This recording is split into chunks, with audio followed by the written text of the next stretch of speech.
If you criticise the religion of peace, you're likely to be accused of hate speech by people who will go on to abuse and to threaten you as graphically and disgustingly as their fevered imaginations will allow. Yet you'll be the one guilty of hate speech. And if you're unlucky enough to live in certain parts of Europe, you'll also be prosecuted as a criminal. Anyone who thought that Denmark's experience with the cartoons might encourage that country to grow a backbone will be dismayed to hear that Denmark is the latest European country to persecute its own citizens for telling the truth about the religion of permanent offence.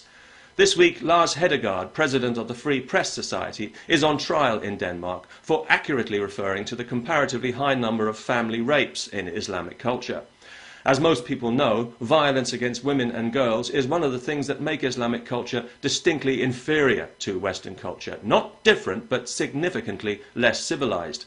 However, the Danish authorities would like people to pretend that Islamic violence against women and girls doesn't exist, because otherwise they might have to do something about it. And that's the last thing they want, because that would mean rioting in the streets and barricades and burning cars and all the rest of it. And Danish people travelling in Muslim countries might also be attacked and killed, so they'd rather pretend it isn't happening and criminalise anyone who says it is. It's much safer for them to victimise their own people because they know there won't be any rioting and nobody will be murdered.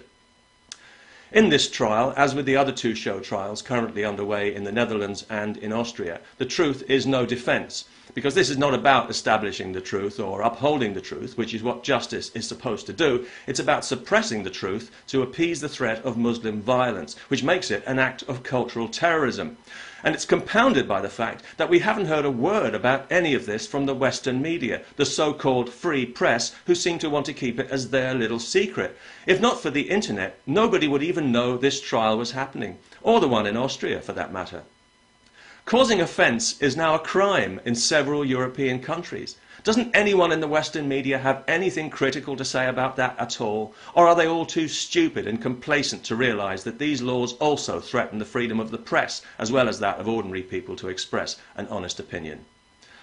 One of the most pernicious lies of our time is the lie that all cultures are equal, when they're clearly, visibly, provably, not even close to being equal. They're barely on the same planet as how unequal they are. But we walk on eggshells over this in the West because we're so riddled with post-imperialist guilt, which for some reason we've decided to regard as a chastening virtue and not as a crippling curse. When you allow millions of people to immigrate from places where they mutilate their daughters as a matter of course, where they kill them in a heartbeat over some twisted sense of honour, and where rape victims are treated as criminals, it doesn't take a genius to know that you're going to be importing these values and attitudes as well, wholesale, unless you take steps to prevent it. And that's something we've spectacularly failed to do in Europe. Indeed, we've encouraged it by fostering separatism and ghettoisation in the guise of our old friend multiculturalism. And as a consequence, Islamic violence against women and girls is an ugly reality in Europe. And for anyone to use the law to try and suppress discussion of it is not enlightened or tolerant or liberal. It's shameful and stupid and cowardly and unforgivable. It's cultural pollution at a criminal level. And if you live in Europe, your grandchildren will pay the price, and they'll despise you and everyone else alive today for letting it happen. Our civilization was fused in the crucible of opposing ideas freely expressed. That's the magic secret. It's the gold standard that made us what we are and made our society the most advanced in human history. And we have an obligation to uphold that standard, no matter what, for the sake of future generations. Despite the avalanche of rights we've been showered with in recent years, ducking out of this is one right we don't have, because without the right to speak your mind, all other rights are worthless.